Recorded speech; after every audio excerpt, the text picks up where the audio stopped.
बिस्मिल्लाहिर्रहमानिर्रहीम। आज हम एटमॉस स्टूडियो में एक छोटा सा प्रोग्राम देखेंगे जिसमें आज हम थोड़ी सी डिफरेंट चीज़ देखेंगे। इसमें होगा ये कि हमें क्वेश्चन में आपको नज़र आ रहा है कि क्वेश्चन हमें गिवन है कि एक एक्स वेरिएबल है जिसमें हमने एक अरिथमेटिक ऑपरेशन को स्टोर करवाना है जो कि a प्लस बी को ऐड कर रहा है और ये सब्ट्रैक्ट कर रहा है c प्लस डी को, और हमने जो फाइनल रिजल्ट है वो R16 रजिस्टर में स्टोर करवाना है। अब याद रखें यहाँ पे एक चीज़ कि हमारा जो एटमेगा माइक्रो कंट्रोलर है इसमें रजिस्टर्स होते हैं और वेरिएबल्स जो होते हैं ये लाइक सी लैंग्वेज वेरिएबल्स यूज़ नहीं हो सकते, लेकिन हम वेरिएबल्स को डिफाइन ज़रूर कर सकते हैं किसी रजिस्टर के इक्वल। तो अब हम इसमें भी यही देखेंगे कि हम कैसे कुछ रजिस्टर्स को असाइन कर देते हैं ये वाले वेरिएबल्स। तो सबसे पहले हमने हेडर फाइल इंक्लूड करवा ली और उसके बाद हमने ये एक x1 वेरिएबल है उसको R16 के साथ असाइन करवा दिया। बेसिकली .def की जो कमांड होती है ये किसी भी वेरिएबल को डिफाइन करने के लिए यूज़ होती है। इसमें बेसिकली होता ही है कि आप किसी भी रजिस्टर को किसी वेरिएबल को असाइन कर सकते हैं। तो अब हमने इसमें किया ये कि R16 जो है उसको असाइन कर दिया कि R16 जो है वो x1 है। तो जहाँ पे भी हम x1 यूज़ करेंगे इसका मतलब है कि वो R16 है। अब यहाँ पे हम ये इसलिए जो R16 है इसको हमने x1 के इक्वल इसलिए असाइन किया क्योंकि हमारे जो क्वेश्चन था उसमें बोला गया कि फाइनल जो रिजल्ट है वो हमने R16 में स्टोर करवाना है। तो आप देख सकते हैं कि हमारी जो असाइनमेंट स्टेटमेंट है उसके लेफ्ट साइड पे x है और x फिर R16 बनेगा। तो हमने x1 के साथ इसको असाइन करवा दिया और नेक्स्ट फर्दर जो R17 है उसको a के साथ और R18 को b के साथ और R19 को इक्वल टू c और R20 को इक्वल टू d।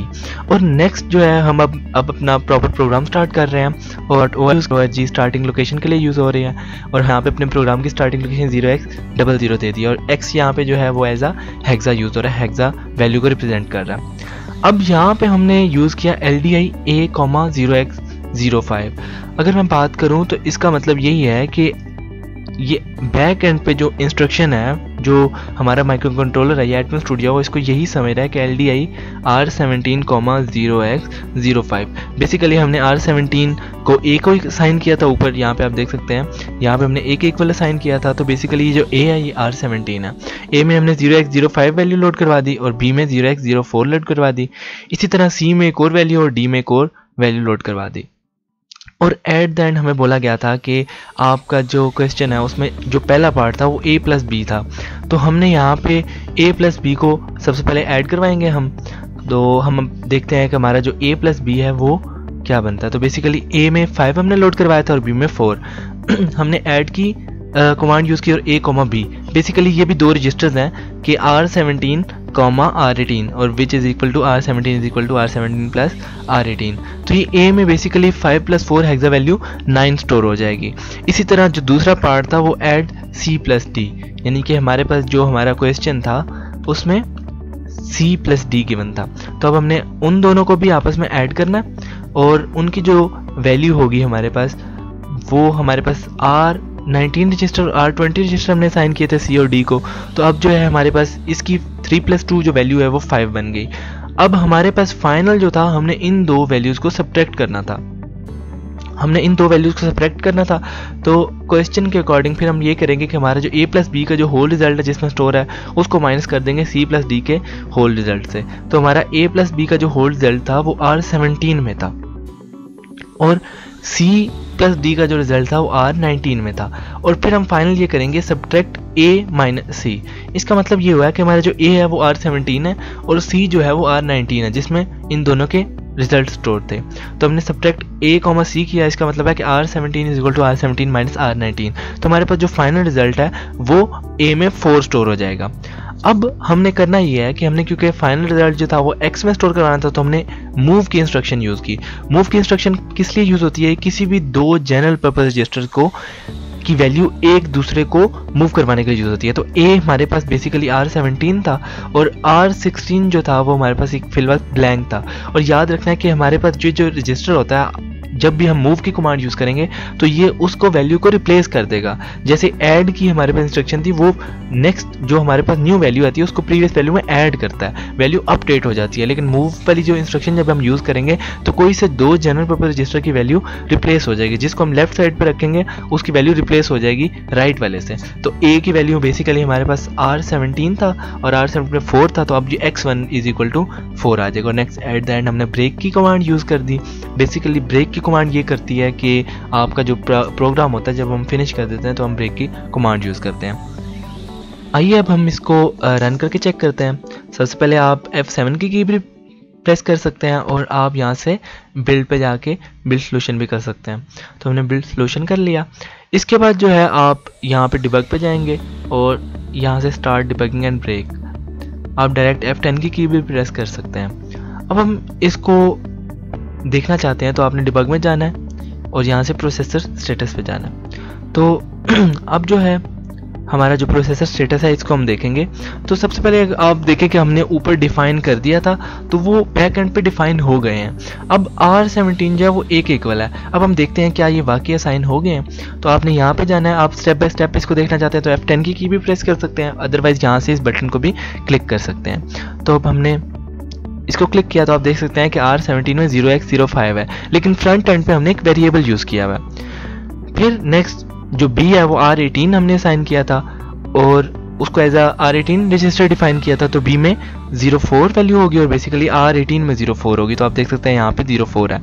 इसके बाद C में हमने कुछ वैल्यू लोड करवाई जो कि R19 है। इसी तरह D में लोड करवाई 2 हेक्सा वैल्यू जो कि R20 है, उसमें भी कुछ वैल्यूज आ गई। अब इसके बाद हुआ ये कि हमारा जो जब हमने इनको नेक्स्ट अब हमने इनको ऐड करना है। तो बेसिकली ऐड की जो कमांड होती है वो किसी भी दो जनरल पर्पस रजिस्टर की वैल्यूज़ को ऐड करवाती है, लेकिन यहाँ पे हम एज अ वेरिएबल इनको यूज़ कर रहे हैं क्योंकि हमने इनको असाइन किए हुए थे कुछ रजिस्टर्स।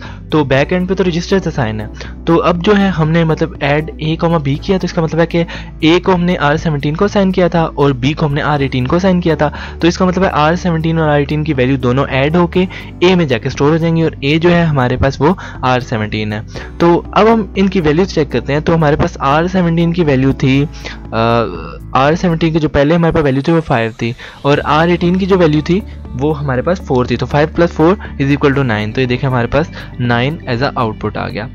अब इसके बाद जो नेक्स्ट है वो C, D है। तो C हमारे पास R19 को हमने साइन किया था और D हमने R20 को साइन किया था। C को वैल्यू हमने 3 दी थी और D को 2। तो ये R19 + R20 = 5 होगा। तो अब हम चेक करते हैं इसको नेक्स्ट करके कि हमारा ये 5 आता है कि नहीं। तो आप देख सकते हैं कि R19 में हमारे पास 5 आ गया।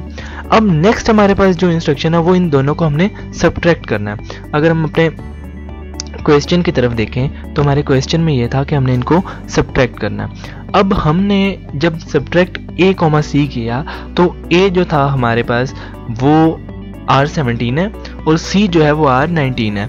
R17 में जो हमारे पास वैल्यू है वो इस टाइम 9 पड़ी हुई है और जो हमारे पास R19 है उसमें वैल्यू आपको 5 शो हो रही है। तो 9 - 5 = 4। तो अब हमने जब इसको रन करना है तो हमारे पास R17 में जो वैल्यू है वो 4 हो जानी चाहिए। तब हमने देखा कि हमारे पास R17 में वैल्यू 4 हो गई। इसके बाद जो हमारा लास्ट स्टेप है वो ये है कि हमने बोला था कि हमने एक x1 एक वेरिएबल असाइन कर दिया था R16 रजिस्टर को, क्योंकि हमारा जो क्वेश्चन था उसमें बोला गया था कि आपने अपना जो फाइनल आंसर है वो आपने R16 रजिस्टर में लोड करवाना है। तो अब जो है हमने इसमें मूव की कमांड यूज़ किया। मूव की कमांड बेसिकली क्या करती है, किसी भी दो जनरल पर्पस रजिस्टर्स की वैल्यूज़ को आपस में रिप्लेस करवा देती है। याद रखिए कि ऐड की जो इंस्ट्रक्शन है वो भी दो जनरल पर्पस रजिस्टर से ही वर्क करती है, लेकिन उसमें और इसमें फ़र्क ये है कि जो ऐड की इंस्ट्रक्शन है वो न्यू प्रीवियस वैल्यू जो होती है उसको न्यू वैल्यू में ऐड कर देती है और अपडेट कर देती है। लेकिन हमारे पास जो मूव की इंस्ट्रक्शन है वो बेसिकली ये कर रही होती है कि जो आपका राइट साइड पे जो जनरल पर्पस रजिस्टर होता है उसकी वैल्यू को रिप्लेस कर देता है जो लेफ्ट साइड पे आपके पास जनरल पर्पस रजिस्टर होता है। इसका मतलब है कि जो A की वैल्यू है वो x1 की वैल्यू से रिप्लेस हो जाएगी, यानी कि x1 में हमारे पास पहले 0 पड़ा हुआ था क्योंकि R16 था। तो आप देख सकते हैं कि R16 में 0 0 है अभी, लेकिन जो हमारा A है वो R17 के इक्वल है और R17 को हमने मूव करवा देना R16 में। तो R17 में जो भी वैल्यू होगी वो x1 की वैल्यू से रिप्लेस हो जाएगी। और अब आप देख सकते हैं कि a में हमारे पास 4 है, तो अब x1 में भी हमारे पास 4 आना चाहिए। तो अब जब हम इसको रन करेंगे तो हम देखते हैं कि हमारे पास R16 में 4 आता है या नहीं।